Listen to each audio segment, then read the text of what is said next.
40 سال دیکھنے کی لذت میں گم ہو جائے گا، وہ کیا چیز ہوگی؟ اور یہ سب سے ادنا درجے کی جنت کی لڑکی ہے حور، تو اعلیٰ درجے کی حور کا کیا مقام ہوگا؟ یہ حور سب سے ادنا درجے کی، 7 سمندر میں تھوک ڈالے تو سمندر شہد سے زیادہ میٹھے ہو جائیں گے۔ جنید جمشید رحمۃ اللہ علیہ مجھ سے کہنے لگا ہم 3.5 منٹ کا گانا بناتے ہیں۔ میں نے کہا یار 4 منٹ بھی نہیں کر دو۔ انہوں نے کہا لوگ بور ہو جاتے ہیں، لمبا سنتے نہیں ہیں۔ 3.5 منٹ۔ اور جنت میں جب اللہ سنائے گا جنت کی حوروں کا پہلا نغمہ تو وہ 70 سال کا ہوگا۔ جو فیصل آباد میں رہتے ہوئے اپنی مرضی پہ نہیں چلے گا، اللہ کی مرضی پہ چلے گا، میں اس کے لیے ہوں۔ بڑھاپے سے پاک، بھوک سے پاک، لڑائی سے پاک، غصے سے پاک، پیشاب سے پاک، پخانے سے پاک، میل کچیل سے پاک، بدبو سے پاک، موت سے پاک۔ اللہ نے جنت کی لڑکی کو بنایا ہے مشک سے، عنبر سے، زعفران سے، کافور سے۔ اس نہر میں یہ چاروں چیزیں چلتی ہیں۔ جب اللہ تعالیٰ چاہتا ہے کہ میں اپنے بندے کے لیے نئی زوجہ تیار کروں تو اس پر تجلی ڈالتا ہے اور اس میں سے حور نکلتی ہے پورے لباس کے ساتھ، لباس سمیت نکلتی ہے، اور اس کا قد بھی 130 فٹ ہوتا ہے۔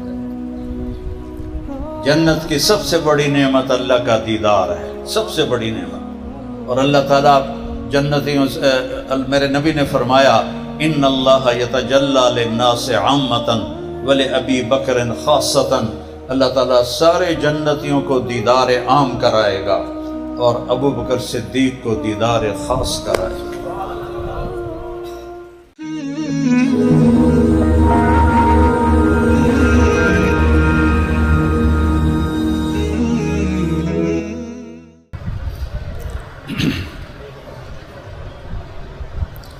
السلام علیکم ورحمۃ اللہ وبرکاتہ۔ اللہ الحمد للہ الذی خلق فسوى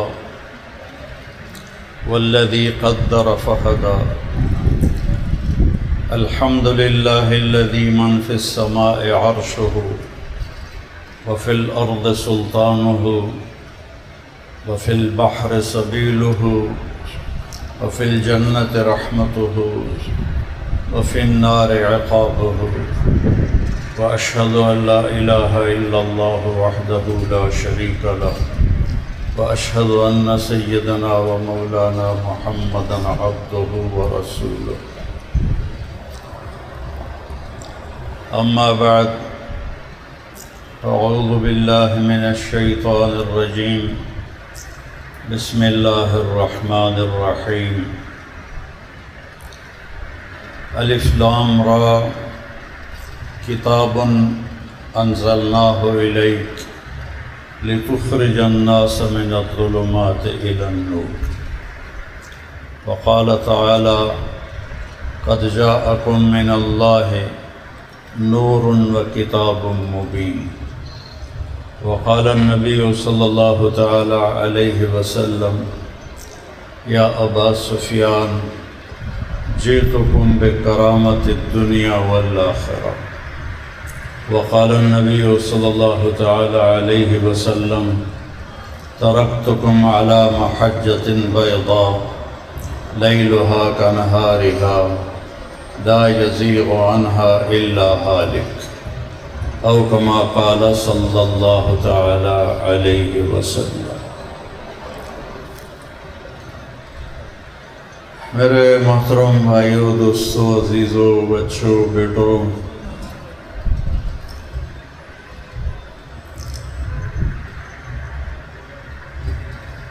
اللہ تعالیٰ نے اپنے خزانوں میں جو سب سے اعلیٰ چیز بنائی ہے وہ ہدایت ہے۔ کوئی دعا مانگنا فرض نہیں ہے، لیکن اہدنا الصراط المستقیم ہر رکعت میں مانگنا فرض ہے کہ اللہ کہہ رہا ہے مجھ سے مانگو میں تمہیں ہدایت دوں۔ ہدایت ہدیہ سے بھی ہے اور ہدیہ تحفہ کو کہتے ہیں۔ تو ہم ایک دوسرے کو تحفے دیتے ہیں تو ہر آدمی اپنی شان کے مطابق تحفہ دیتا ہے۔ تو ہم اللہ سے کہہ رہے ہیں، اللہ ہم سے کہہ رہا ہے مجھ سے مانگو میں تمہیں ہدیہ پیش کروں، تمہیں ہدیہ دوں۔ تو وہ اللہ جو ہدیہ دے گا تو اس کی شان کا ہوگا۔ وہ ہدیہ کیا ہے کہ مجھ سے مانگو کہ ہمیں تو یا اللہ سیدھے راستے کا تحفہ عطا فرما، سبحان اللہ، یا اللہ ہمیں سیدھے راستے کا تحفہ عطا فرما۔ تو اللہ تعالیٰ نے یہ اتنی بڑی دولت ہے کہ اس کو اللہ نے عام لوگوں کے حوالے نہیں کیا، انبیاء کے حوالے کیا کہ وہ اس تحفے کو لے کر آئے اور انہوں نے آ کر اللہ کے بندوں کو اس کی طرف بلایا۔ تو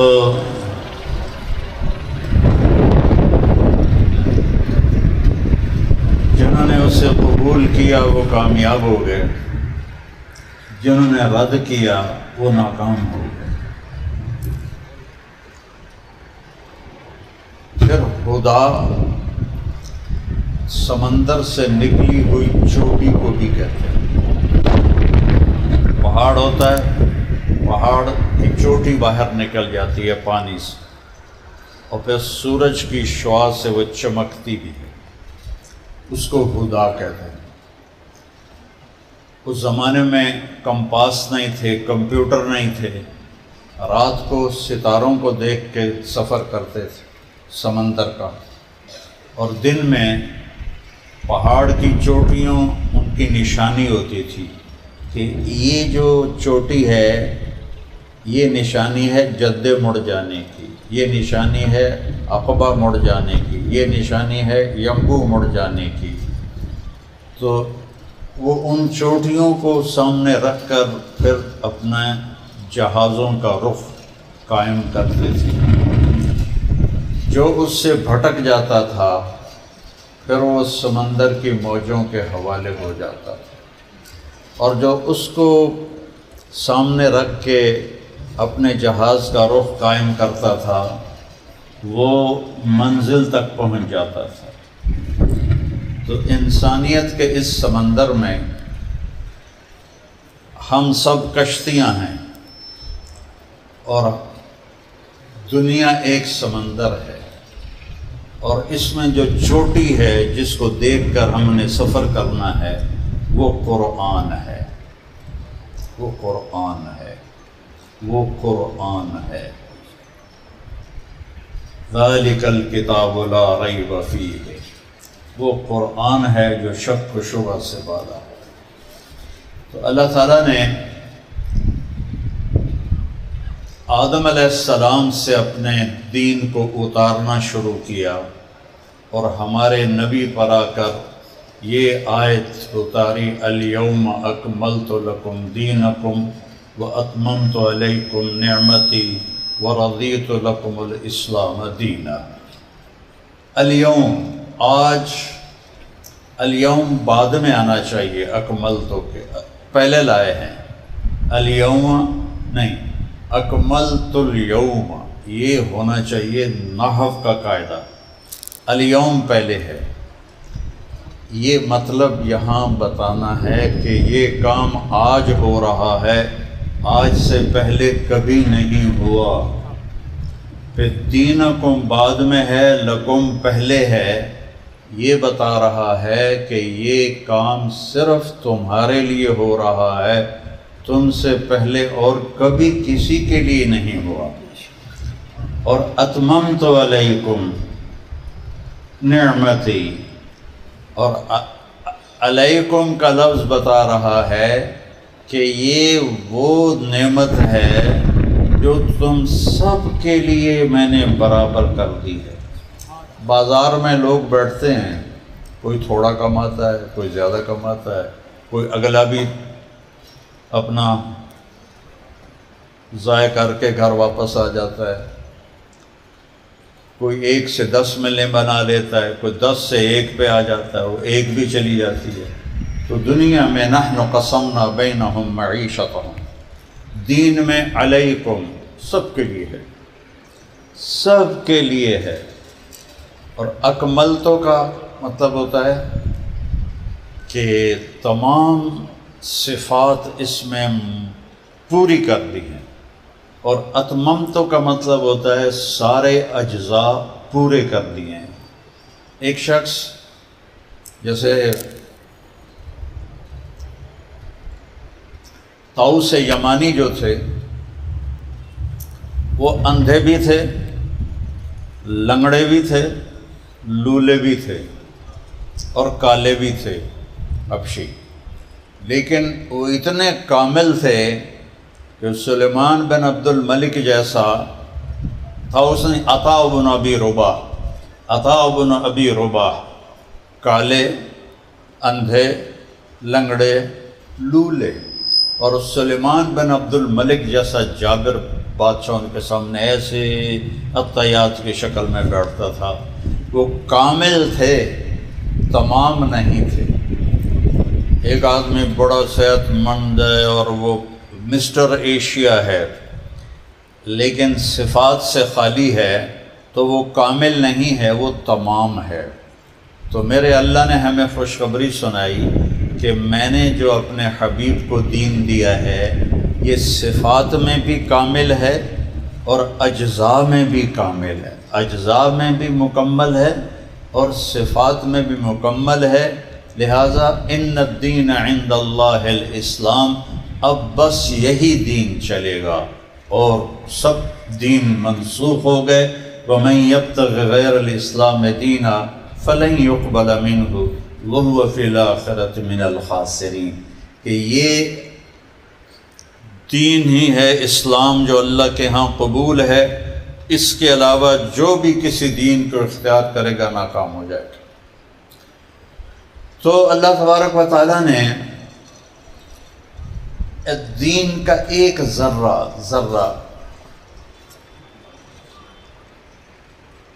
جہنم کے 7 حصے ہیں۔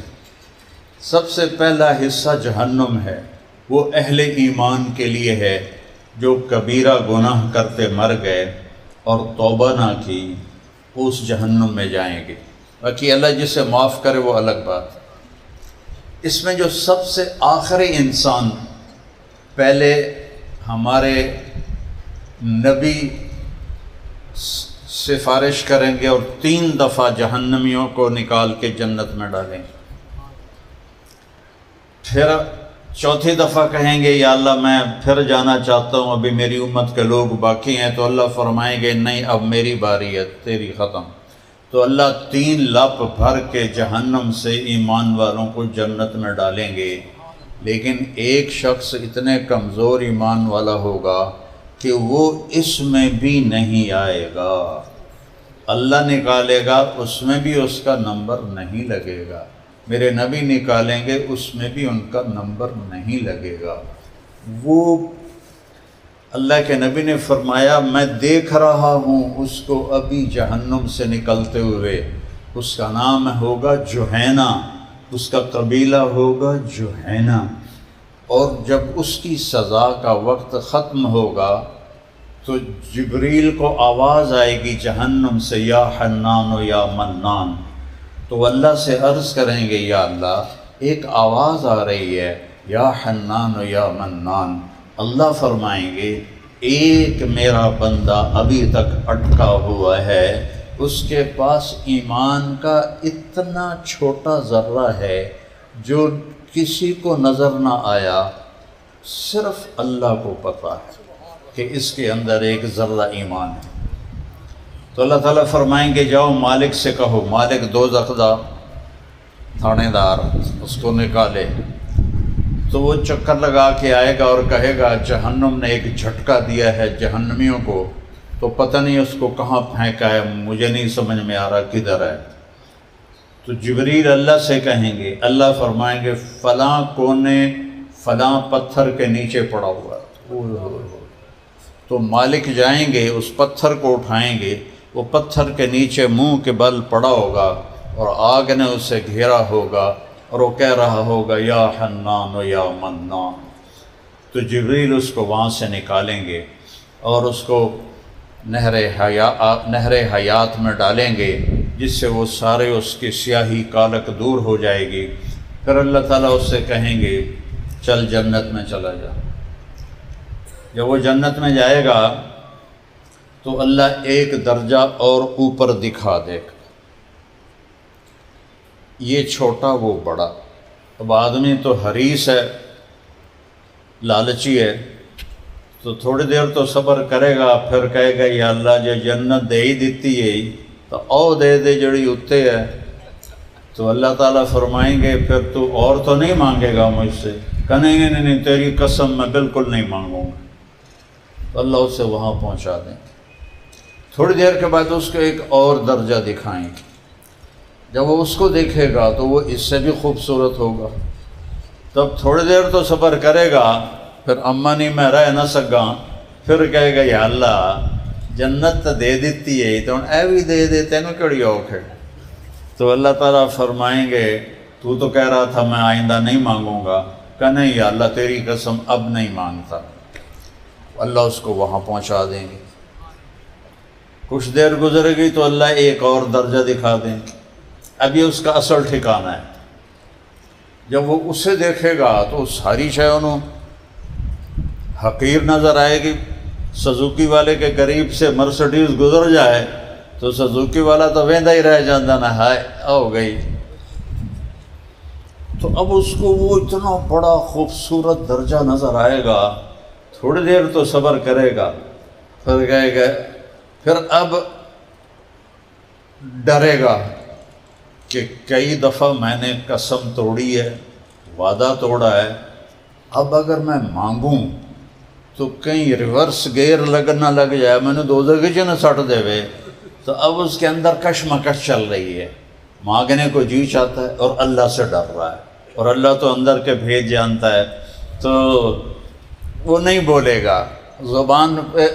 زبان پہ آتا ہے ہونٹ سی لیتا ہے، زبان پہ آتا ہے ہونٹ سی لیتا ہے، آخر میرا کریم رحیم رحمان، میرا جلیل، میرا مالک، میرا ملیک، میرا قادر، میرا مقتدر، میرا مالک الملک، میرا ذوالجلال والاکرام، میرا حنان، میرا آپ کا منان، میرا آپ کا دیان، میرا آپ کا ملیک مقتدر۔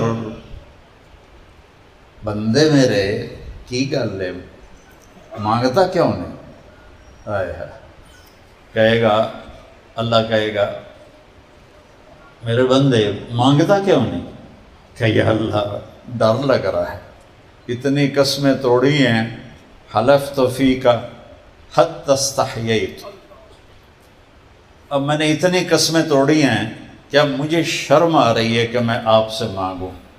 تو اللہ کہیں گے اچھا، جس دن میں نے دنیا بنائی تھی، اس دنیا کو آج بنے ہوئے 25-26 ارب سال ہو چکے ہیں، جس دن میں نے دنیا بنائی تھی اور جس دن میں نے اسے ختم کیا تھا، اس سارے کو جمع کر کے اس کا 10 گنا کر کے تمہیں دے دوں تو راضی ہے؟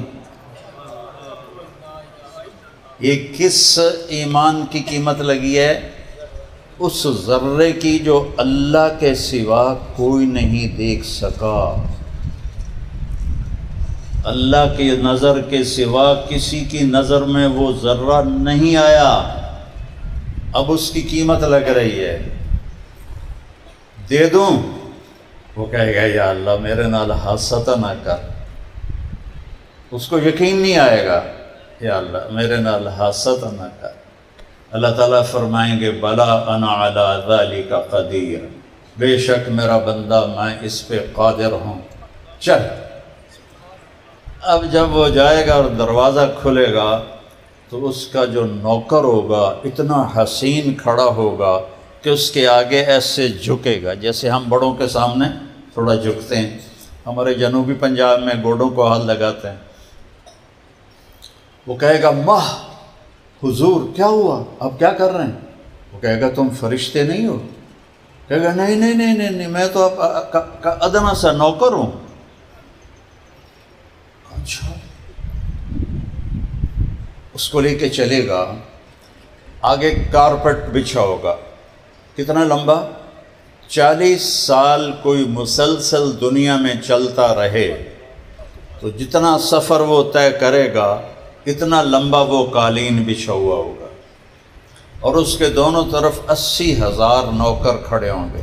40,000 ادھر، 40,000 ادھر، اور وہ سارے خوش ہوں گے اور کہیں گے اما آن لسیدنا ان نزورہ، ارے ہمارے آقا آپ کہاں رہ گئے، اسی تو سکنے پہ گئے توڑے انتظار چی.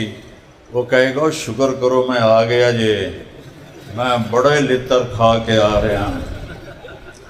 اور وہ سارے بڑے خوش چلتے کودتے لے کر اس کو ایک میدان میں لائیں گے. جب وہ ادھر دیکھے گا تو کنارہ نظر نہیں آئے گا، جب ادھر دیکھے گا کنارہ نظر نہیں آئے گا. وہ کہے گا لمما ہاہنا، یہ سارا کچھ کس کا ہے؟ وہ کہیں گے ہمارے آقا یہ آپ کا ہے.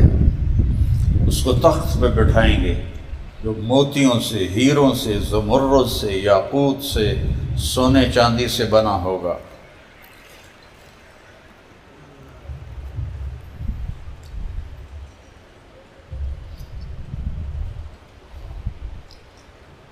ایران کے بادشاہ کسرا نے اپنا تخت بنوایا تھا جس نے اللہ کے نبی کا خط پھاڑ دیا تھا. اس کا نام تھا طاقدیس. 170 ہاتھ لمبا تھا اور 110 ہاتھ چوڑا تھا، اور اس پہ 53 من سونا لگا ہوا تھا، اور اس پہ 1413 من چاندی لگی ہوئی تھی. اور وہ ایک چھوٹے سے بادشاہ کی کاریگری کا شاہکار تھا. وہ تخت تو اللہ نے بنایا ہے، جس پر اسے بٹھائے گا وہ کیا ہوگا. پھر سارے نوکر کہیں گے یار تسی کوئی روٹی پانی دا فکر کرو، ہمارے آقا دوزخ سے آئے ہیں، پیسے بھی بھوکے بھی کو کھلاؤ کو پلاؤ. 80,000 نوکر، ایک ہاتھ میں ڈونگا، ایک ہاتھ میں گلاس، اس میں کھانا، اس میں شربت، ہر کھانا الگ، ہر شربت الگ. 80,000 کھانے، 80,000 شربت. یہاں کوئی 80 ڈونگے نہیں کھا سکتا، 80,000 اس کو کھلائیں گے. وہ کھائے گا، ہر لقمے کی لذت بڑھ جائے گی، پھر کھائے گا، ہر لقمے کی لذت بڑھ جائے گی. دنیا میں پہلا لقمہ سب سے مزے کا، اور آخری لقمہ پہ چالو پر چالو رج گئے. وہاں ایسا نہیں ہوگا. 80,000 کھانے کھائے گا اور آخری لقمے کی لذت سب سے اعلیٰ ہوگی. یہاں کھا لو تو پیا نہیں جاتا، یہاں پی لو کھایا نہیں جاتا. گرمیوں کا روزہ ہو تو پینے پہ زور ہوتا ہے، کھایا نہیں جاتا.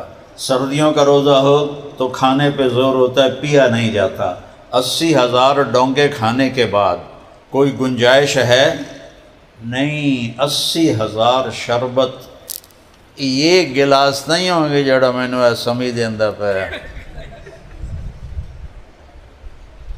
چونکہ جنتی کا قد 130 فٹ ہوگا. یہ جو اسماعیل مسجد کا جو مینار ہے اس سے بھی بڑا قد ہوگا. تو اے گلاسی کتنے نظر آئے گی؟ گلاس بھی اس کے حساب سے بڑا ہوگا. تو وہ سارے شربت پی جائے گا، نہ پیٹ پھٹے گا، نہ الٹی آئے گی.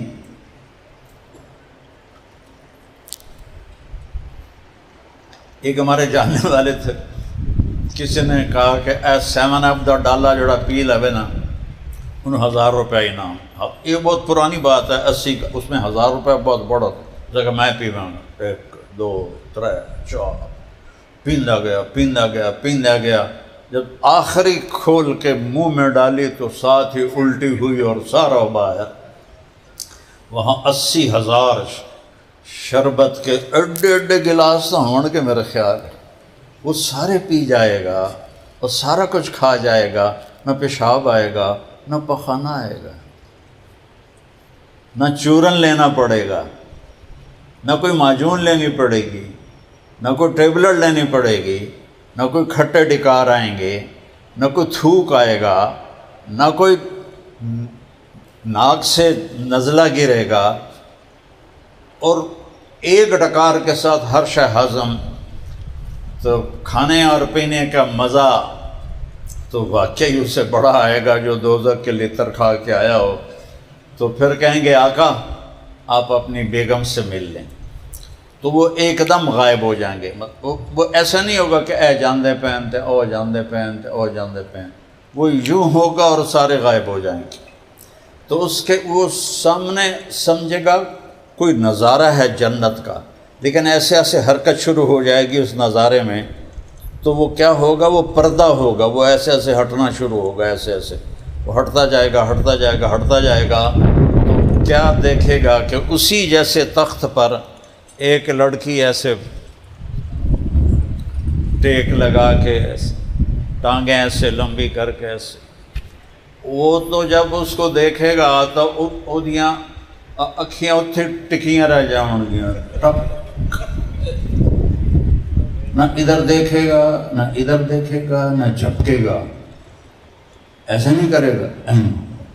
کتنی دیر؟ 40 سال.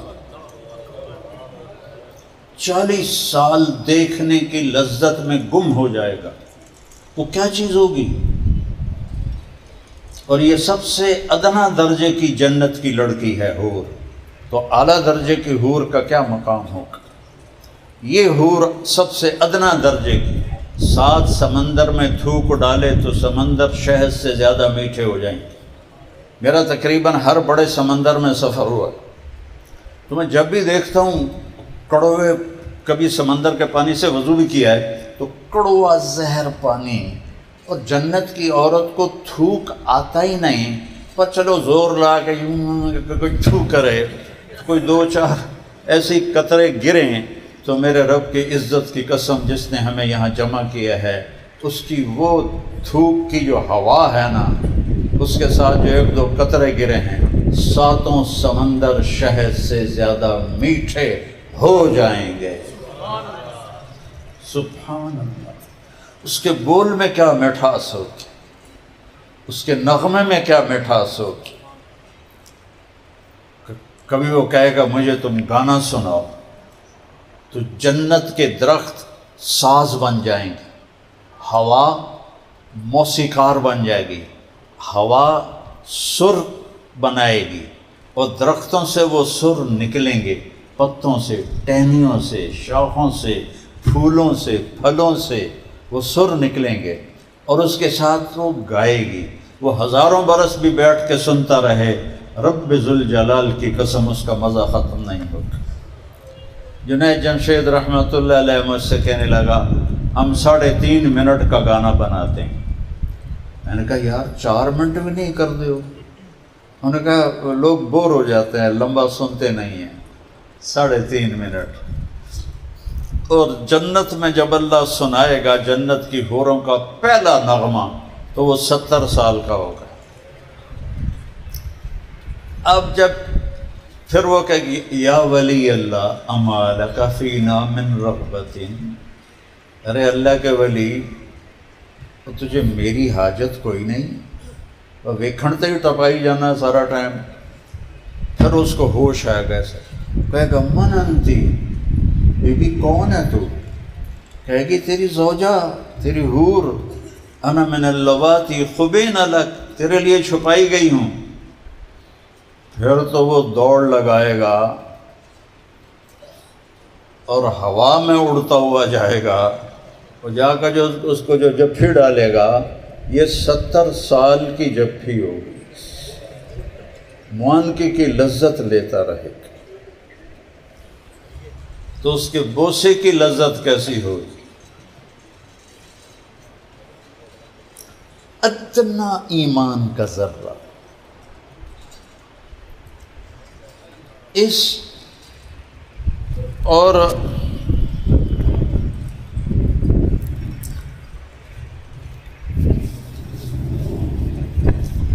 اللہ تعالیٰ نے جبریل سے کہا ذرا میری جنت تو دیکھ۔ وہ جنت میں گیا تو نور کی چمک اٹھی، جبریل سمجھے اللہ کی تجلی پڑی ہے تو وہ سجدے میں چلے گئے۔ جبریل جو سب سے قریب ہے اللہ پاک کے عرش میں، سب سے اوپر جس کا مقام، انہوں نے سمجھا اللہ دی کوئی تجلی پہ گئی۔ تھوڑی دیر کے بعد آواز آئی یا امین الوحی ارفع راسک، اے وحی کے امانت دار سر اٹھا۔ جب سر اٹھایا تو ایک لڑکی مسکرا رہی تھی اور اس کے دانتوں کا نور اور چہرے کا نور اتنا زبردست تھا کہ جبریل سمجھے اللہ کی تجلی ہے۔ کہنے لگے قربان جاؤں تیرے بنانے والے پر، اگر لوگوں کو پتہ چل جائے کہ تو بھی یہ چیز ہے تو تیرے لیے سب کچھ لٹا دیں۔ وہ کہے گی تجھے پتہ ہے میں کس کے لیے ہوں؟ وہ کہیں گے تو بتا کس کے لیے؟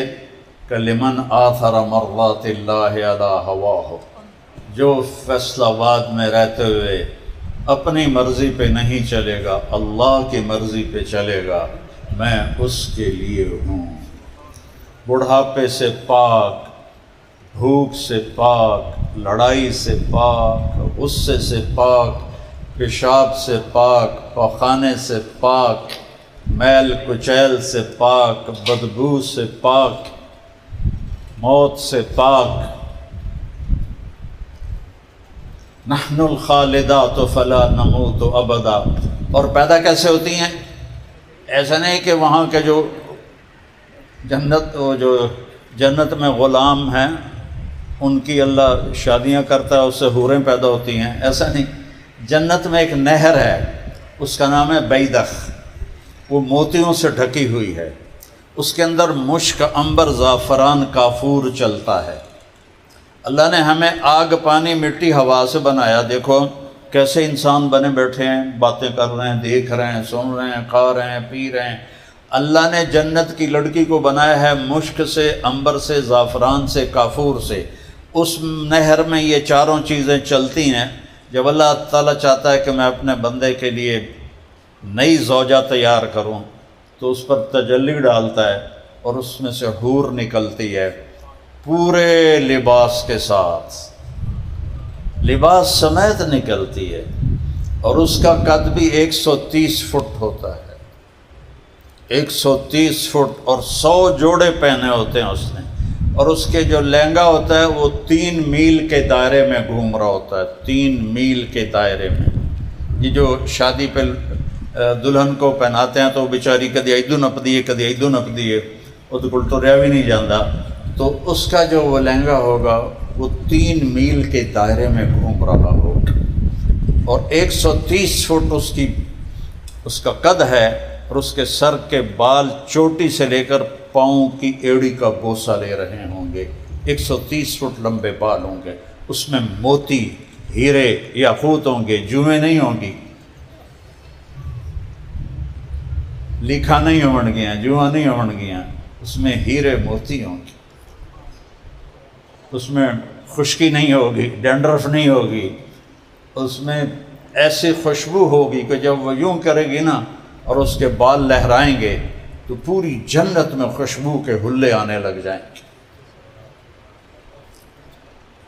ادنا ایمان کا ذرہ، ادنا، ہمارے پاس سب سے ادنا اکائی پیسے، روپے کی 1 پیسہ ہے، 1 پیسے سے کم کوئی رقم نہیں ہے، تو یوں سمجھو کہ وہ پیسے سے بھی کم ہے، وہ ذرے کا ذرہ ایمان کا ہے، اور اللہ اس کی قیمت لگا رہا ہے۔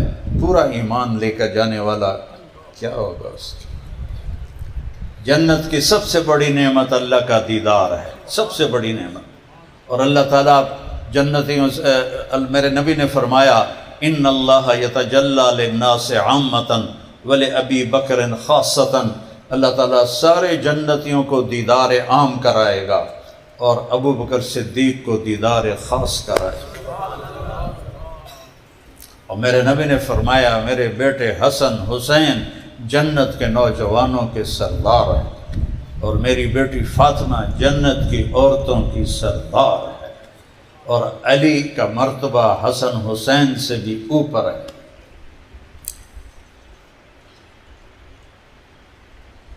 میں ایک آدمی کو جانتا ہوں، جب وہ جنت کے دروازے پر آئے گا، میرے نبی نے فرمایا تو 8 دروازے کھل جائیں گے، کہیں گے حضور ادھر تشریف لائیں، حضور ادھر آئیں، حضور ادھر آئیں۔ تو سلمان فارسی ایسے ہو کے پوچھنے کہ یا رسول اللہ کون ہے؟ آپ نے کہا یہ ابو بکر بن ابی قحافہ ہے، اسے جنت کا ہر دروازہ پکارے گا۔ پھر آپ نے فرمایا میں نے ایک محل دیکھا ایسا عالی شان کہ میں سمجھا یہ میرا ہے۔ جب میں جانے لگا تو فرشتے نے کہا یہ آپ کے ساتھی عمر بن خطاب کا محل ہے۔ پھر آپ نے مذاق کیا، عمر میرا بڑا جی چاہا میں اندر جا کے دیکھوں، چونکہ بہت خوبصورت تھا، لیکن پھر مجھے تیرا غصہ یاد آ گیا تو میں پھر نہیں گیا۔ تو حضرت عمر رونے لگے، یا رسول اللہ علیہ کا اغار، میں بھلا آپ پہ غصے ہوں گا؟ پھر آپ نے فرمایا عثمان جنت میں ہر نبی کا ایک خاص ساتھی ہوگا، میرا خاص ساتھی عثمان ہوگا۔ پھر آپ نے حضرت علی کا ہاتھ پکڑا ایسے اور یوں قریب کرتے کرتے کرتے کرتے یہاں سینے کے ساتھ لگا لیا، فرمایا علی اترضی ان یکون منزلک مقابل منزلی فی الجنہ، علی کیا تو راضی ہے جنت میں تیرا گھر میرے گھر کے سامنے ہوگا؟ یہ فضیلت کسی کو نہیں بتائی، یہ صرف علی کا مقدر ہے۔ تو حضرت علی رونے لگے، یا رسول اللہ میں راضی ہوں، میں راضی ہوں، میں راضی ہوں۔ پھر آپ نے فرمایا ہر نبی کے 2 خدمتگاروں، ایک خدمتگار ہوگا، ہر نبی کا ایک، میرے 2 خدمتگار ہوں گے، ایک طلحہ ہوگا ایک زبیر ہوگا۔ فرمایا جب میں جنت میں جاؤں گا، جنت کی سواری پہ سوار ہوں گا تو میری سواری کی جو لگام ہے وہ بلال پکڑ کے میرے آگے آگے چلے گا۔ جب میدان حشر میں پہنچیں گے تو بلال اونٹنی پہ سوار ہوگا، اونٹنی پہ کھڑے ہو کے اذان دے گا، جو پوری دنیا پوری کائنات کے انسان جنات حضرت بلال کی اذان کو سنیں گے۔ اتھے تو نہیں سنی تو اتھے سن لوے۔ اچھا قیمتی چیز کے لیے پھر پیسے لگتے۔ میں گیا ہانگ کانگ تو انہوں نے مجھے ایک سٹور دکھایا کہ یہاں سب سے کم درجے کی جو چیز ہے وہ $10,000 کی ہے، $10,000 سے اوپر پھر شروع ہوتی ہیں قیمتیں، کم سے کم قیمت $10,000 ہے۔ تو وہاں پھر عام آدمی کا داخلہ منع ہے، عام آدمی نہیں جا سکتا ہے۔ تو یہ تو میں نے ابھی چھوٹی جنت بتائی ہے، جنت الفردوس ہے جو اللہ نے اپنے ہاتھوں سے بنائی ہے۔ پھر جنت الفردوس میں حظیرۃ القدس ہے جس کے بارے میں اللہ نے کسی کو بتایا ہی نہیں ہے، میرے نبی نے اس کا نام بتایا ہے، اس میں کیا ہے وہ نہیں بتایا۔ وہ اللہ کے خاص الخاص بندوں کے لیے ساری جنت کن فیکون سے بنی، اور جنت الفردوس کو میرے اللہ نے اپنے ہاتھوں سے بنایا۔ سارے جنتی اللہ کا دیدار کریں گے 8ویں دن جمعہ، اور جنت الفردوس کے جنتی اللہ کا دیدار کریں گے صبح بھی اور شام بھی، صبح بھی شام بھی۔ ایوب علیہ السلام سے کسی نے پوچھا بیماری کے دن یاد آتے ہیں؟ کہنے لگے ان دنوں سے صحت کے دنوں سے اچھے تھے۔ وہ کیسے؟ آپ کو بڑی یہ کیڑے پڑ گئے اور یہ ہو گیا، یہ سب بکواس ہے۔ اللہ انبیاء پہ ایسی تکلیف نہیں لاتا کہ جس کو دیکھ کر لوگوں کو کراہت ہو اور نفرت ہو۔ بیماری تھی، تکلیف تھی، کیڑے ویڑے یہ ساری اسرائیلی بات. فرمایا بیماری کے دن اچھے تھے. کہ وہ کیسے اچھے تھے؟ کہ جب میں 18 سال بیمار رہے. جب میں بیمار تھا تو ایک دفعہ دن میں روزانہ آسمان سے اللہ کی آواز آتی تھی، ایوب کیا حال ہے؟ تو اس میں جو مزہ تھا وہ اب اس صحت میں نہیں، ان چیزوں میں نہیں. از لذت دیدارش خسرو چتواں گفتن سردادن و جان دادن نادیدہ رخ یارے. امیر خسرو کا شعر ہے کہ میرے مالک تجھے دیکھے بغیر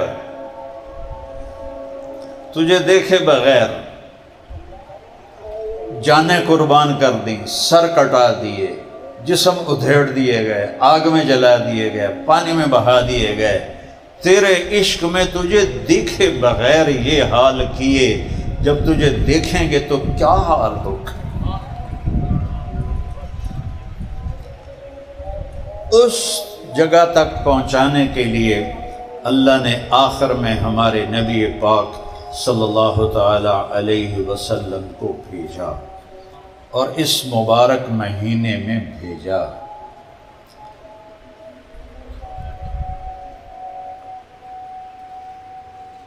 یتیم باپ پہلے ہی فوت ہو چکے ہیں، پتہ ہی نہیں ہے باپ کیسا ہے. 6 سال کی عمر میں ماں کو اٹھایا، اور کہاں اٹھایا؟ ابوا میں. مجھے اللہ لے گیا تھا وہاں، دیکھ کے دل ہل جاتا ہے، دہل جاتا ہے کہ جسے تو نے اپنا حبیب بنایا اس پر اتنا بڑا امتحان ڈالا کہ 6 سال کی عمر میں ماں جنگل میں اللہ تعالیٰ نے اٹھایا.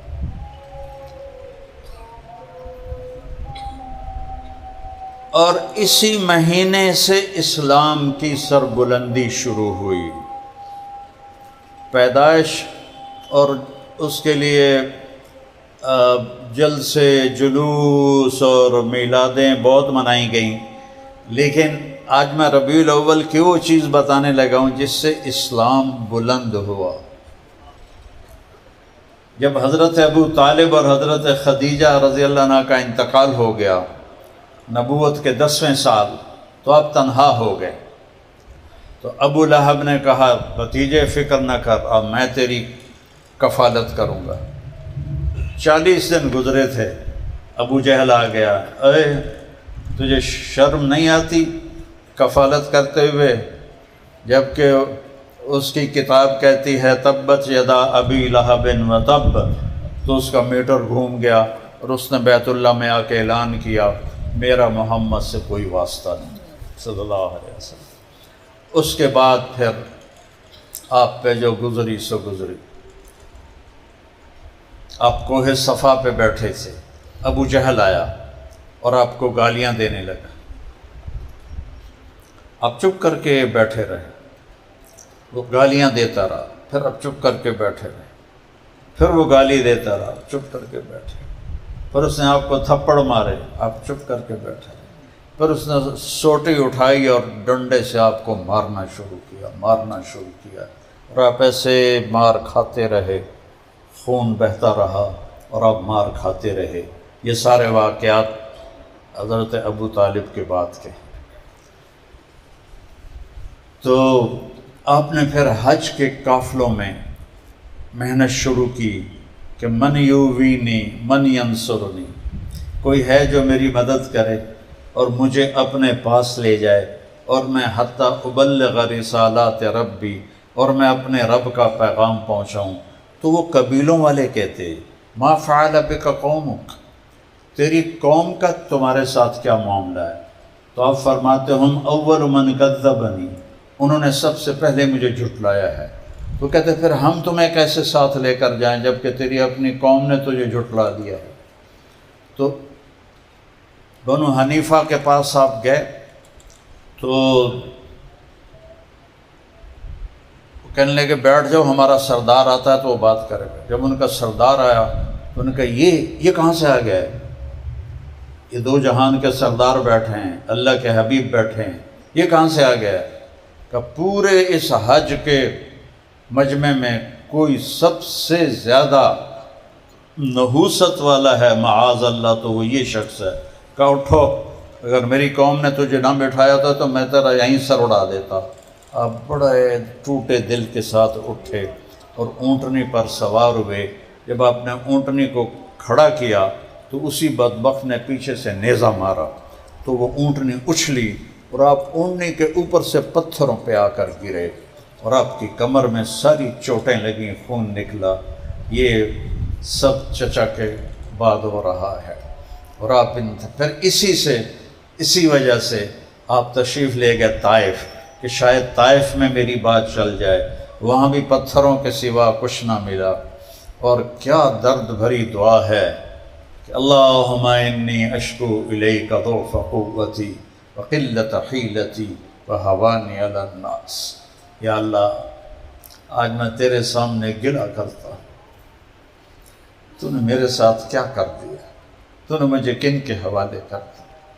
کئی سال پہلے میں طائف گیا تھا، وہ جگہ دیکھی جا کر جہاں آپ کو پتھر پڑے تھے اور جہاں آپ کو زید بن حارثہ نے لٹایا تھا، آپ بے ہوش ہو گئے تھے اور آپ اتنی بری حالت تھی کہ عتبہ بن ربیعہ جس کا باغ تھا وہاں، اس نے جب آپ کو دیکھا تو اس کے بھی آنسو نکل آئے، دل پسیج گیا اور اس نے جلدی سے انگور توڑے، پلیٹ میں رکھے اور پھر جاتے ہوئے شرمایا اور اپنے غلام عداس کو کہا کہ یہ لے جا، وہ جو آدمی لیٹا پڑا ہے اسے کہنا تجھے رشتہ داری کی قسم میرے انگور رد نہ کرنا، کھا لینا۔ دشمنوں کو جس پہ رحم آ گیا ہو، آج امت کو ان پہ رحم نہیں آ رہا۔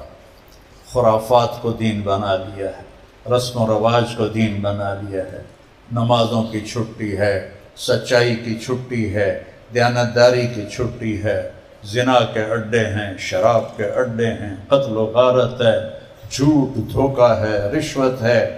یہ کیسی امت ہے اور کون سی امت جن کے لیے دشمن بھی روئے۔ تو وہ عداس آیا اور کہنے لگا یہ میرے مالک نے بھیجا ہے، آپ کھا لیں۔ تو آپ نے انگور توڑا، کہا بسم اللہ۔ تو عداس کہنے لگا یہ بول میں نے یہاں تو کبھی نہیں سنا۔ تو آپ نے پوچھا تم کہاں سے ہو؟ کہا میں نینوا سے ہوں۔ اچھا، میرے بھائی یونس علیہ السلام کے شہر سے ہو؟ وہ کہنے لگا وما ادراک ما یونس بن متى، آپ کو کیسے پتہ ہے کہ یونس کون ہے؟ کہا وہ اللہ کے نبی تھے، میں بھی اللہ کا نبی ہوں۔ تو عداس نے آپ کے پاؤں میں پڑ گیا، پاؤں چومنے لگا اور کلمہ پڑھ لیا۔ تو عتبہ کہنے لگا لے بھائی میرا غلام تھا گیا۔ جب وہ واپس آیا تو کہنے لگا ارے تو نے اس کا دین قبول کر لیا؟ کہا ہاں وہ سچا نبی ہے۔ کہا نہیں سچا نہیں ہے، اسے چکر میں نہ ہو، تیرا دین زیادہ بہتر ہے۔ کہا آقا تو بھی قبول کر لے، تیری دنیا آخرت بن جائے گی۔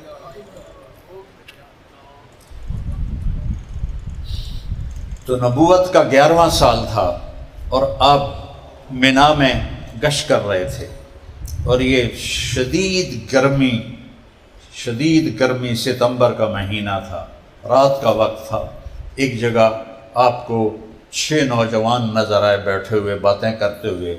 آپ ان کے پاس جا کے بیٹھ گئے اور کہنے لگے کہاں کے ہو بھائی؟ ان کا ہم یثرب کے ہیں، مدینہ کا نام یثرب۔ کہا میری بات سنو گے؟ تو وہ کہنے لگے تم کون ہو؟ کہا میں اللہ کا نبی ہوں۔ تو یہ مدینے میں سنتے رہتے تھے یہودیوں سے کہ ایک نبی آنے والا ہے، تو آپس میں کہنے لگے کہ شاید وہی نہ ہو۔ تو کہنے لگے سناؤ۔ تو آپ نے یہ 2 رکوع پڑھے ہوئے اذ قال ابراہیم رب اجعل هذا البلد آمنا واجنبنی وبنی ان نعبد الاصنام سے لے کر هذا بلاغ للناس ولینذروا به وليعلموا انما هو الہ واحد وليذکر اولو الالباب۔ وہ کہنے لگے ہوا یہ کلام انسانی نہیں ہے، یہ وہی نبی لگتا ہے جس کی یہودی بات کرتے ہیں، تو چلو اسبقوا قبل ان تسبقوا، وہ یہودیوں سے پہلے کلمہ پڑھ لو، یہودیوں سے پہلے اس کی بات مان لو۔ کون تھے؟ ابو الحسن بن تیہان، عبداللہ بن رواحہ، عبادہ بن صامت، سعد بن الربیع، اسعد بن زرارہ، نعمان بن حارثہ، یہ 6 نوجوان تھے، اور ان میں 3 اوس کے تھے، 3 خزرج کے تھے، جو 2 بڑے قبیلے تھے، اوس و خزرج۔ تو آپ اتنے خوش ہوئے کہ ہوا میں اڑنے لگے اور کہنے لگے اگلے سال ہم پھر آئیں گے۔ تو اگلے سال 12 آدمی آئے، تو 5 ان میں سے تھے اور 7 اور تھے۔ ان 12 نے آپ کے ہاتھ پر بیعت کی، یہ پہلی بیعت کہلاتی ہے۔ اب مدینہ جانے کی ابتدا ہو رہی ہے، انہوں نے کہا ہم اگلے سال پورا وفد لے کر آئیں گے۔ تو نبوت کے 14ویں سال، 13ویں سال، نبوت کے 13ویں سال 72 لوگ آئے، 2 عورتیں ام منی، ام عمارہ، اور 70 مرد، اور یہ سارے ایک گھاٹی تھی جو اب پہاڑ ہٹا کر میدان بن گیا، میں نے وہ دیکھی تھی جب وہ گھاٹی تھی، تو اس میں یہ سارے جمع ہوئے، اور آپ نے اپنے چچا حضرت عباس کو ساتھ لیا اور وہاں پہنچے۔ تو حضرت عباس نے تقریر کی کہ میں نے سنا ہے کہ تم ہمارے بھتیجے کو اپنے ساتھ لے جانا چاہتے ہو، تو یہ سوچ لو یہاں یہ ہماری حفاظت میں ہے، اگر تم اس کو لے جاؤ گے تو تمہیں مشکل دیکھنی پڑے گی، تو اگر وہ برداشت کر سکو تو پھر لے جاؤ، ورنہ یہیں چھوڑ دو۔ تو اسعد بن زرارہ رضی اللہ عنہ جو پہلی بیعت میں تھے کہنے کہ یا رسول اللہ میں جواب دوں، آپ کی اجازت ہو تو میں جواب دوں، اور اس میں آپ کے چچا کی بے اکرامی بھی نہیں ہوگی۔ آپ نے کہا جواب دو۔ وہ کہنے لگا یعنی جو اس کا مفہوم بنتا ہے، عباس چوڑیاں ہم نے بھی نہیں پہنی ہوئی، ہم بھی تلواروں کے سائے میں پروان چڑھے ہیں، ہمیں بھی تلواروں کی جھنکار اور تیروں کی سنسناہٹ سے شناسائی ہے، ہم ایک ایسے آدمی کو اپنے اوپر سردار بنا کے لے جا رہے ہیں جس کو اس کی قوم نے نکال دیا ہے، یہ بڑا مشکل کام ہے، جب ہم یہ کر رہے ہیں تو حفاظت نہیں کر سکتے، ہم اس کا دین قبول کر رہے ہیں جس کے دین کو سارے عرب نے ٹھکرا دیا ہے، تو جب ہم وہ برداشت کر رہے ہیں تو ان کی حفاظت نہیں کر سکیں گے، ہم ان کی حفاظت کریں گے۔ آپ نے کہنے کہ یا رسول اللہ آپ کی کیا شرطیں ہیں، آپ کیا چاہتے ہیں؟ یہ ذوالحج میں ہو رہا ہے، نبوت کا 13واں سال ہے اور ذوالحج ہے، اور مینا کے دن ہیں 10، 11، 12 میں سے 3 دنوں میں سے کوئی ایک دن ہے، ایک رات ہے۔ آپ نے فرمایا تطیعوننی فی المنشط والمکرہ، میری مانو گے خوشی میں بھی ناگواری میں بھی، تنفقون علی فی العسر والیسر، میرے اوپر خرچ کرو گے تنگی میں بھی فراخی میں بھی، تمنعوننی کما تمنعون اموالکم و اہلکم، میری حفاظت کرو گے جیسے اپنے اہل و عیال کی حفاظت کرتے ہیں، تجاہدون فی سبیل اللہ، اللہ کے راستے میں جہاد کرو گے، تأمرون بالمعروف و تنہون عن المنکر، بھلائیوں کی دعوت دو گے، برائیوں کو روکو گے، ولا تخافون فی اللہ لومۃ لائم، تبلیغ والوں کے 6 نمبر ہیں نا، ہمارے نبی نے بھی 6 نمبر پیش کی، 6 شرطیں پیش کی، تو کہا ٹھیک ہے تیار ہیں، بیعت کے لیے کھڑے ہونے لگے۔ تو ایک انصاری صحابی عباس بن مرداس، ایک ہے عباس آپ کے چچا بن عبد المطلب، یہ عباس بن مرداس، کہیں گے ٹھہرو ٹھہرو ٹھہرو ٹھہرو ٹھہرو ٹھہرو، تو کیا ہوا؟ کہنے کہ ایک بات سن لو، اگر اس کو لے جاؤ گے تو تمہارے مال لٹیں گے، باغ اجڑیں گے، بچے یتیم ہوں گے، عورتیں بیوہ ہوں گی، گھر تمہارے اجڑیں گے، تیار ہو یہ سب کچھ ہو قبول کرنے کے لیے، تیار ہو تو لے جاؤ ورنہ یہیں چھوڑ دو۔ تو حضرت ابو الحیثم بن تیہان کھڑے ہو گئے، یا رسول اللہ اگر یہ سب کچھ ہو جائے جو عباس ہمیں ڈرا رہا ہے تو ہمیں ملے گا کیا؟ آپ نے کہا تمہیں جنت ملے گی۔ کہنے لگے پھر کوئی مسئلہ نہیں ہے، ہاتھ بڑھائیے۔ تو آپ نے ہاتھ بڑھایا تو سب سے پہلے حضرت ابو الحیثم اور دوسری روایت میں برا بن معرور، ان دونوں میں سے کسی ایک نے آپ کے ہاتھ پر بیعت کی، پھر باقی 70 نے کی۔ عورتیں آگے بڑھی، ام منی، ام عمارہ، آپ نے کہا نہیں میں عورتوں کو ہاتھ نہیں لگاتا، تمہاری بیعت ہو گئی۔ تو عبداللہ بن رواحہ کہنے لگے یا رسول اللہ حملہ کر دیں مکے والوں پر؟ آپ نے کہا نہیں ابھی نہیں، ابھی نہیں، ابھی تم خاموشی سے اپنے خیموں میں چلے جاؤ۔ اب یہ سارے نوجوان تھے جو مدینے کے بڑے لوگ تھے، ان کو پتہ ہی نہیں تھا، جو بڑے سردار تھے۔ تو شیطان نے مینا کی پہاڑی پہ کھڑے ہو کے چیخ لگائی، مکے والوں تمہارے خلاف یثرب والوں نے سازش کر دی، تمہیں قتل کے منصوبے بن گئے۔ وہ جب آواز گونجی تو صبح ہوئی تو انہوں نے یثرب کے سردار بلا لیے کہ کیا کر رہے ہو ہمارے خلاف؟ ان کو تو پتہ ہی نہیں تھا، وہ تو سارے نوجوان کر رہے تھے۔ انہوں نے کہا اللہ کی قسم ہم تو کچھ بھی نہیں کر رہے ہیں۔ تو پھر اسی رات کو ہی صحابہ مدینے والوں نے کہا یا رسول اللہ اب آپ ہمارے پاس ہمارے شہر آئیں۔ تو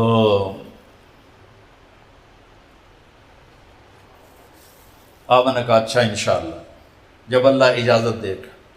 تو حضرت ابو الحیثم پھر کھڑے ہو گئے، یا رسول اللہ ایک بات تو بتائیں، ہم آپ کو اپنے ساتھ لے جائیں، کل اللہ آپ کو فتح دے، آپ کا شہر بھی فتح ہو جائے، عرب بھی فتح ہو جائے، تو آپ پھر ہمیں چھوڑ کے مکے واپس تو نہیں جائیں گے نا، ہمارے ساتھ ہی رہیں گے نا؟ تو آپ مسکرائے اور آپ نے فرمایا کہ اب المحیا محیاکم والممات مماتکم، اب میرا مرنا بھی تمہارے ساتھ ہے، میرا جینا بھی تمہارے ساتھ ہے۔ کیا خوش نصیب لوگ تھے، کیا عظیم لوگ تھے۔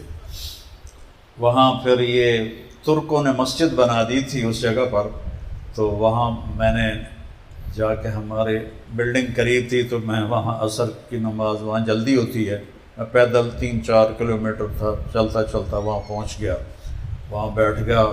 تو مغرب کی نماز کا میرا خیال تھا کہ میں اذان دے کے پڑھوں گا، تو وہ اتنے میں پولیس والے بھی آ گیا، تو وہاں میں نے جماعت کرائی۔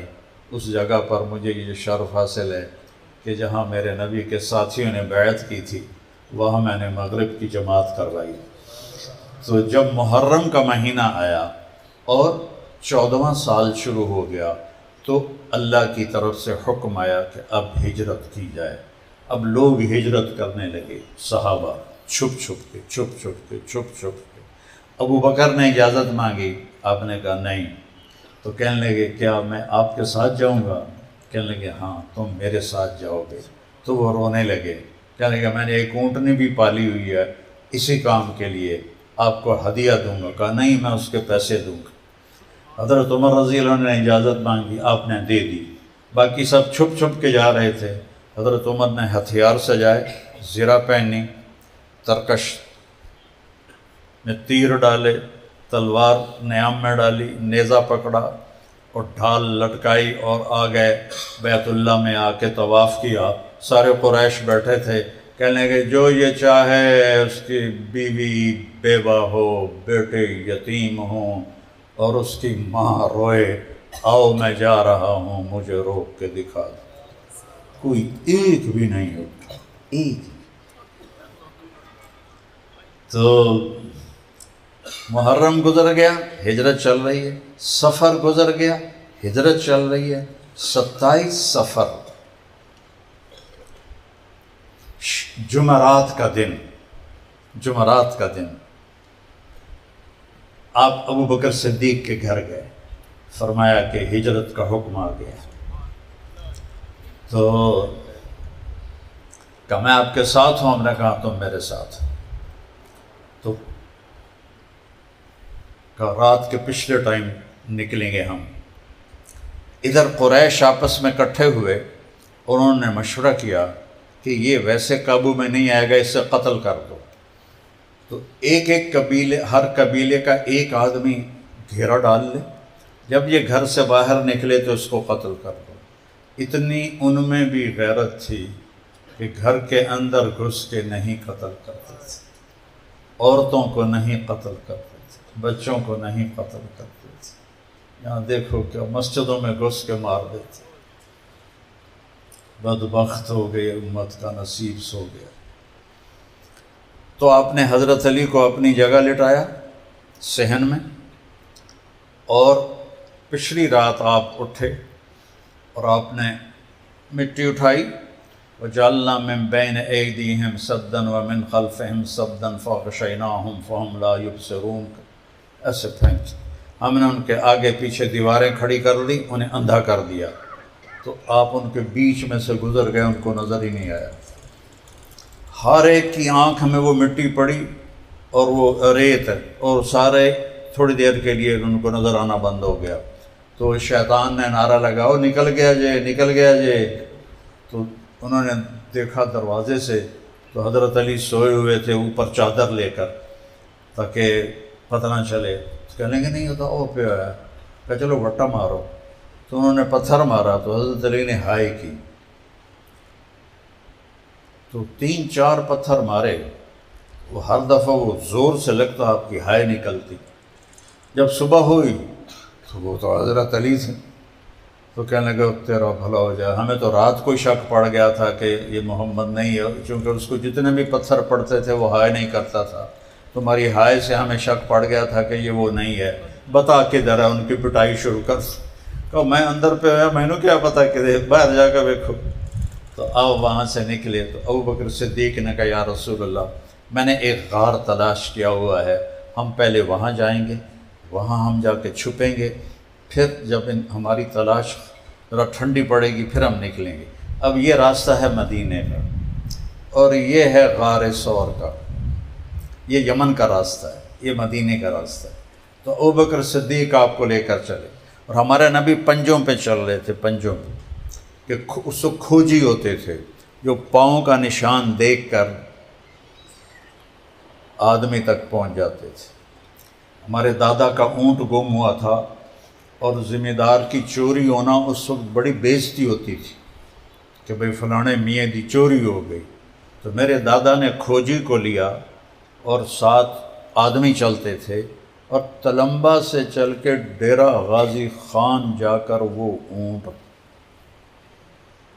چور تک پہنچ گئے۔ چونکہ سب کچی سڑکیں تھیں تو وہ کھوجیوں وہ پاؤں کا نشان دیکھتے دیکھتے دیکھتے ڈیرہ غازی خان اور اس سے آگے چوٹی۔ تو آپ ایسے چل رہے تھے، ایسے۔ تو ابوبکر کبھی آگے چلتے، کبھی پیچھے چلتے، کبھی آگے چلتے، کبھی پیچھے چلتے۔ ہم نے کہا ابوبکر یہ کیا کر رہے ہو؟ تو آپ نے عرض کیا یا رسول اللہ، جب مجھے خیال آتا ہے آگے کوئی دشمن ہے تو پھر میں آگے ہو جاتا ہوں تاکہ میرے اوپر وار پڑے۔ جب مجھے خیال آتا ہے کوئی پیچھے سے حملہ نہ کر دے تو میں پیچھے ہو جاتا ہوں تاکہ میرے اوپر وار پڑے۔ تو جب آپ پہاڑ کے پاس پہنچے تو پہاڑ ایسا سیدھا ہے، تو آپ کے یہ 5 انگلیاں زخمی ہو چکی تھیں، چونکہ پنجے پر چل رہے تھے نا۔ تو جب چڑھنے کا وقت آیا آپ چڑھ نہیں سکے، تو ابوبکر نے آپ کو کمر پہ بٹھایا اور پورا پہاڑ لے کر اوپر غار ثور تک پہنچے۔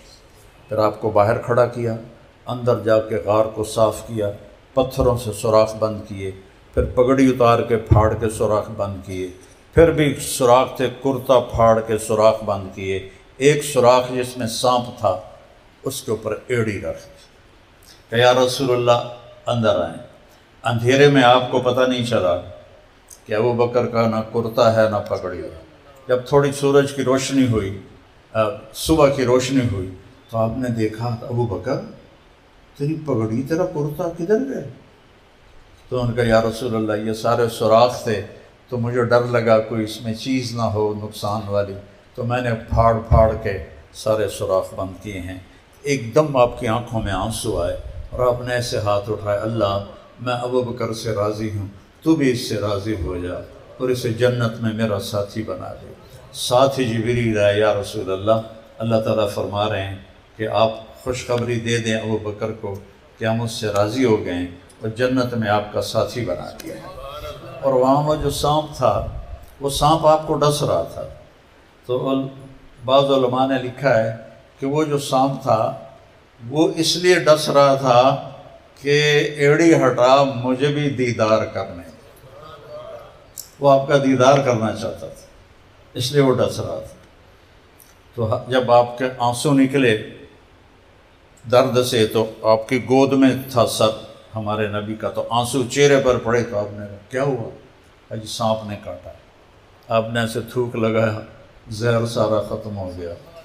تو صبح ان پنجوں کو دیکھ کر کھوجی چلتے چلتے چلتے غار ثور پہ پہنچ گئے۔ ایسا علم تھا یہ، اب تو مٹ گیا، سڑکیں پکی ہو گئی۔ تو ابی بن خلف کہنے لگا بے وقوف، ادھر کدھر ہے محمد؟ اللہ نے اس سے پہلے مکڑی کا جالا بنوا دیا، ایک بیل اگائی اس میں مکڑی نے جالا بنا دیا۔ کہا یہ بیل تو محمد کی پیدائش سے بھی پہلے کی ہے، کتنے لیتے آ گئے ہیں؟ میں نے کہا مجھے نہیں پتا، میرا علم مجھے یہیں لے کر آیا ہے۔ تو حضرت ابوبکر صدیق پریشان ہو گئے، تو آپ نے کہا ڈرو نہیں، ان اللہ معنا، اللہ ہمارے ساتھ۔ اتنے میں ابی بن خلف نے غار کی طرف منہ کر کے پیشاب شروع کر دیا، تو آپ ہنسنے لگے۔ آپ نے کہا دیکھو اگر یہ ہمیں دیکھتا تو یہاں سے پیشاب کرتا۔ اللہ نے پردہ حائل کر دیا، وہ واپس ہو گئے۔ تو 27 کی رات، 28 کی رات، 29 کی رات، 3 راتیں اور 2 دن، 28 29، اور مہینہ صفر 29 کا تھا، اور ربیع الاول، یہ ربیع الاول کی یہ تاریخ سنانے والی ہے۔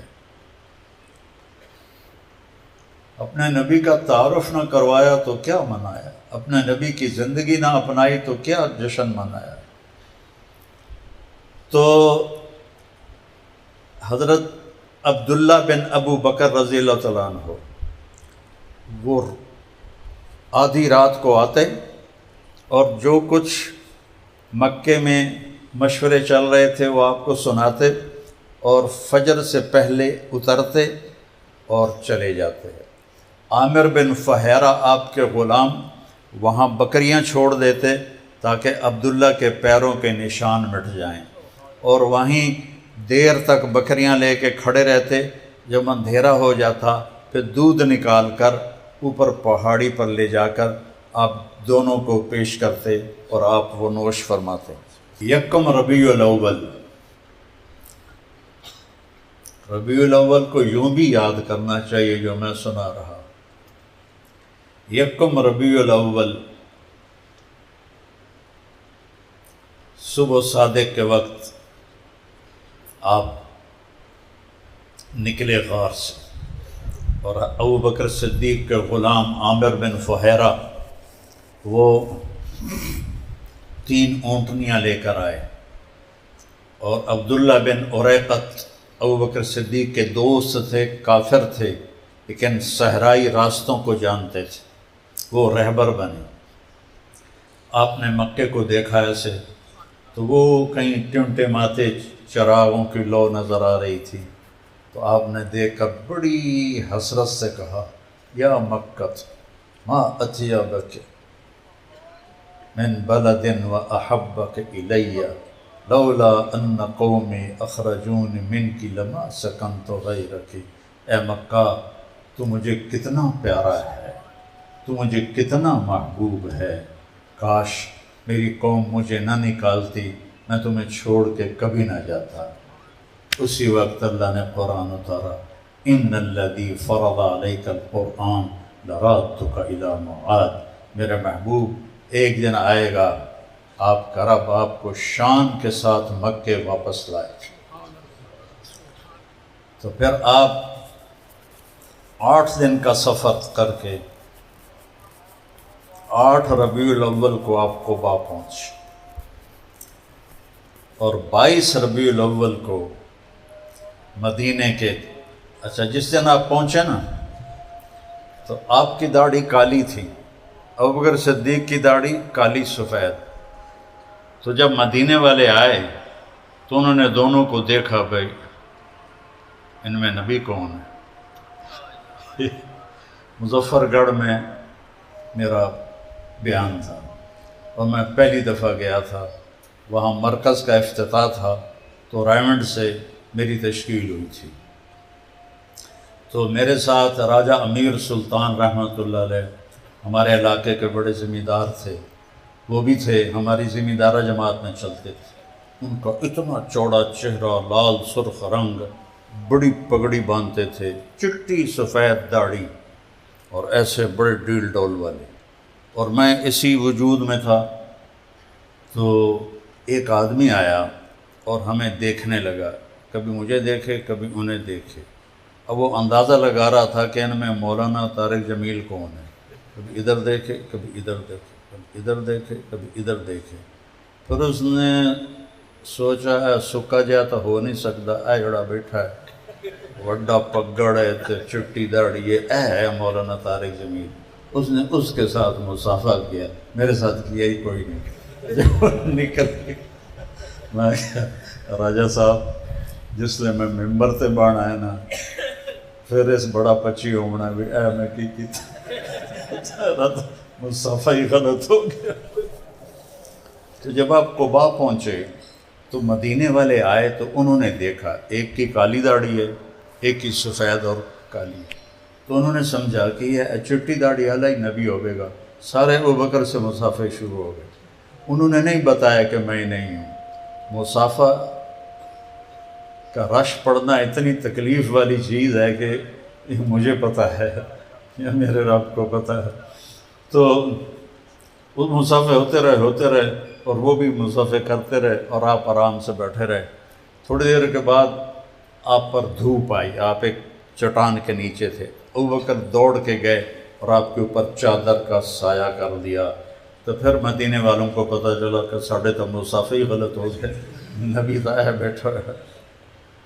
تو پھر 22 ربیع الاول کو آپ جمعے کے دن 2 ہفتے وہاں قیام کیا، مسجد قباء بنائی، اور 22 ربیع الاول کو آپ مدینے میں داخل ہوئے۔ قربان جاؤں اس زمانے کی فصاحت پر، ادب پر۔ ایک گھاٹی تھی ثنیۃ الوداع، جس سے اتر کے نیچے مدینے آتے تھے۔ تو مدینے کے 500 نوجوان تیر تلوار سے مسلح آپ کی اونٹنی کو گھیرے میں لیا ہوا اور آپ کے ساتھ چل رہے تھے۔ جب اب یوں سمجھو کہ یہ وہ چوٹی ہے پہاڑ کی، یہ چوٹی ہے، تو یہاں پہلے اونٹنی کا سر نکلا، سامنے میدان ہے، وہاں مدینے کی بچیاں کھڑی ہوئی ہیں، انتظار کر رہی ہیں۔ تو یہ اونٹنی کا سر نکلا، پیچھے یوں میرے نبی کا سر نکلا، تو ایک دم سب کی زبان پر، پہلے سے نظم یاد نہیں کروائی ہوئی تھی جیسے ہمارے اسکولوں میں یاد کرواتے، ایک دم سب کی زبان پر آیا طلع البدر علینا من ثنیات الوداع، وہ 14ویں کا چاند چڑھ آیا مدینے کی گھاٹی پر، وہ 14ویں کا چاند چڑھا ہے۔ وجب الشکر علینا ما دعا للہ دا، ہم پر اللہ کا شکر واجب ہو گیا۔ ایھا المبعوث فینا جئت بامر المطاع، اے اللہ کے نبی، یہاں مکہ والا حال نہیں ہوگا، یہاں آپ کی ہر بات مانی جائے گی۔ جئت شرفت المدینہ مرحبا بک یا خیر داع، آپ نے ہمارے مدینے کو روشن کر دیا، ہم آپ کو مرحبا کہتی ہیں۔ اور آگے اوس و خزرج کے سردار، بنو ظفر، بنو حارثہ، بنو نجار، بنو ختمہ، بنو عمرو بن عوف، بنو عبد الاشہل، یہ سارے سردار کھڑے ہوئے، یا رسول اللہ ہمارے پاس، یا رسول اللہ ہمارے پاس، یا رسول اللہ ہمارے پاس، ہر ایک کی یہ تھی۔ اور آپ کی تمنا تھی کہ میری دادی جس خاندان سے تھی میں وہاں جا کے قیام کروں، لیکن کہتے ہوئے خیال تھا کہ شاید دوسروں کو پھر تکلیف ہو، تو آپ نے اونٹنے کی مہار چھوڑ دی، رسی چھوڑ دی، تدعوها فإنها مأمورہ، کہ اس کو چھوڑ دو، میرے اللہ کو جہاں منظور ہے یہ وہاں جا کے رک جائے گی۔ تو وہ سارے سردار ہمارے پاس ہمارے پاس ہمارے پاس، تو جا کے ایک کھلے میدان میں بیٹھ گئی جہاں آپ کی مسجد بنائی گئی۔ وہ 2 یتیم بچوں کی مسجد کی جگہ تھی، اور اسعد بن زرارہ جو پہلی بیعت میں تھے وہ ان کے متولی تھے۔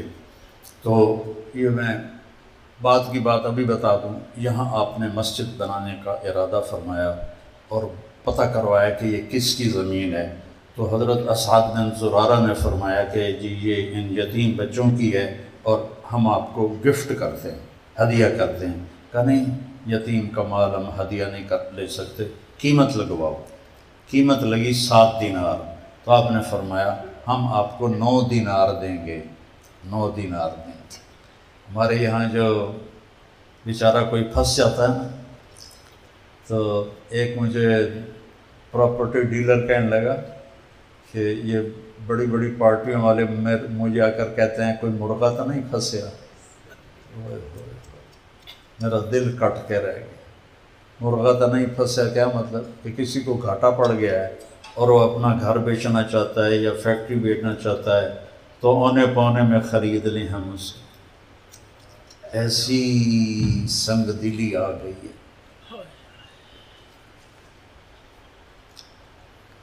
کوئی مرغا تو نہیں پھنسیا، آپ نے کہا 7 دینار قیمت، ہم 9 دیں گے۔ آپ نے 9 دینار اس کی قیمت عطا فرمائی۔ تو اونٹنی وہاں بیٹھی، اس کے بعد وہ کھڑی ہوئی اور اس نے ایسے دیکھنا شروع کیا جیسے کوئی پہچان نہیں ہو، اور سب کے دل تھک تھک تھک تھک، دیکھو بھائی کتنے گئی، دیکھو بھائی کتنے گئی، کتنے گئی، کتنے گئی۔ انہیں چلتے چلتے چلتے بنو نجار کا جو شاخ تھی بنو عبد الاشہل، ان کے ابو ایوب انصاری کے دروازے کے سامنے جا کے بیٹھتے۔ ابو ایوب انصاری کے بھاگ جاگے، اللہ تعالیٰ نے انہیں میزبانی کا شرف بخشا، اور پھر آپ 10 سال آپ نے قیام فرمایا، اور نبوت کے وہاں آپ 11ویں سال، وہاں 13 وہاں تھے، 10 یہاں 23، لیکن 11واں سال محرم صفر شروع ہو کر پھر آپ کی واپسی بھی 12 ربیع الاول کو ہوئی، اور آپ اللہ کا پیغام مکمل کر کے دنیا سے چلے گئے، اور ہمارے ذمے لگا گئے فَلْيُبَلِّغِ الشَّاهِدُ الْغَائِبُ، کہ میرا یہ پیغام آگے پہنچانا تمہارے ذمے ہے۔ تو میرے بھائیوں، میرے نبی نے فرمایا کہ جتنا میں ستایا گیا اتنا کوئی نہیں ستایا گیا، جتنا میں ڈرایا گیا اتنا کوئی نہیں ڈرایا گیا۔ اس امت کو اللہ تعالیٰ نے چنا ہے کہ اب اس پیغام کو آگے پوری دنیا میں عام کرنا، کہ لوگ جہنم سے بچ جائیں، یہ ہمارے ذمہ ہے، اسی کی یہ محنت ہے۔ ایک تو میں یہ گزارش کروں گا، ماشاءاللہ میرا سر درد مجھے بولنے نہیں دے رہا، لیکن میں جتنے نوجوان آئے ہوئے ہیں میں ان کی وجہ سے زبردستی اپنے آپ کو بلوا رہا ہوں۔ اب سب ہمارا سرمایہ ہو، ہمارے ملک کا سرمایہ ہو، قوم کا سرمایہ نوجوان ہوتے ہیں، آپ سے بھی اور سب سے ایک تشکیل میں نقد چاہتا ہوں کہ میں اور آپ مل کر آج اپنے گناہوں پہ توبہ کریں۔ کیا خیال ہے؟ نیت کرتے ہو؟ تو میرے ساتھ کہو یا اللہ میری توبہ، پھر کہو یا اللہ میری توبہ، پھر کہو یا اللہ میری توبہ۔ یا اللہ ہم نے تیری بارگاہ میں توبہ کی ہے، ہماری توبہ قبول فرما۔ یا اللہ چاہے جھوٹ موٹ کی ہے پھر بھی قبول فرما۔ یہ ہماری نوجوان نسل ہے، انہیں اپنے دین کا داعی بنا دے، انہیں نبی والی صفات عطا فرما، پوری امت پر آئے ہوئے عذاب کے بادل ٹال دے، اور امت کے لیے دنیا اور آخرت کی بھلائی مقدر فرما دے۔ یا اللہ اس دعوت کے مقدس کام کی حفاظت فرما، اس میں کام کرنے والوں کی زندگیوں میں صحت میں جان مال اولاد میں برکت عطا فرما۔ تو جتنے بھائیوں نے جتنے تیرے بندوں نے یہاں کئی ہزار کا مجمع ہے توبہ کی ہے، ہم مجھے بھی ان کو بھی توبہ پہ پکا فرما، توبہ پہ پکا فرما، توبہ پہ پکا فرما، اور ہم سب سے راضی ہو جا، ہمیں دیکھ کے خوش ہو جائے یا اللہ۔ ہم تیرے نام پہ بیٹھے ہیں، تیرے نام پہ سنا ہے سنایا ہے، ہمیں دیکھ کے خوش ہو جائے یا اللہ۔ جیسے تو اپنے نیک بندوں پر فخر فرماتا ہے فرشتوں کے سامنے، آج ہم گھسے پٹے اور ہم ضعیف کمزور ایمان والے تیرے نام پہ جمع ہیں، ہم پہ بھی فخر فرما دے، ہم پہ بھی فخر فرما دے، اور فرشتوں سے میں اعلان کر دے کہ میں ان سب سے راضی ہو گیا ہوں۔ یا اللہ، یا اللہ، یا اللہ، پوری امت ہر جگہ پریشان ہے، مہربانی فرما، مہربانی فرما، مہربانی فرما۔